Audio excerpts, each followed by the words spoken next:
आज आम्ही केली होती कुंडीमध्ये शेपूची लागवड, पण त्याआधी तुम्हाला एक गोष्ट सांगते. विकत आणलेल्या एका पालकच्या जोडीपासून दुसरी जोडी कशी तयार करायची. तर मी पालकची जोडी आणली होती जी मुळासकट होती आणि मग मी त्याची भाजी केली आणि मुळं जी होती ना ती अशी कुंडीमध्ये लावून दिली आणि त्याची किती छान अशी भाजी तयार झालेली आहे. तर आज मला बनवायची आहे भाजी. आता ही भाजीला नाही पुरली तर याची भजे वगैरे होतील, म्हणूनच ही ना कापायला घेतली आज आणि मस्त अशी ऑर्गॅनिक आहे. कोणतंही खत दिलेलं नाही आणि छान फुटलेली आहे आणि आणखी पण छोटी छोटी पानं याला फुटत आहे. आणखी पण 1-2 वेळांना ही भाजी निघेल. तर खूप छान अशी भाजी हिरवीगार ना तयार झालेली होती.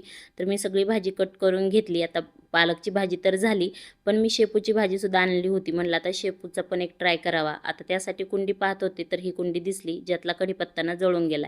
मग कढीपत्त्याची छाटणी केली आणि मग ना शेपू निवडून घेतली आणि आता म्हटलं ना शेपूची ही जी मुळं आहे ना ती पण लावू, कारण त्याला पण छान असा फुटवा धरलेला होता. पाहूया आता हा प्रयोग माझा कसा होतोय सक्सेस. पालक तर माझी 1-2 टायमाची झालीच, पण आता शेपू निघते की नाही बघू, म्हणून आम्ही वरदनी मी मिळून ना लागवड केली इथं. चला तर मग आपण भेटूया पुढच्या व्हिडिओमध्ये. तोपर्यंत तुम्ही कमेंटमध्ये सांगा की तुम्हाला व्हिडिओ कसा वाटला आणि आवडला असेल तर लाईक आणि शेअर आणि सबस्क्राईब करा. बाय.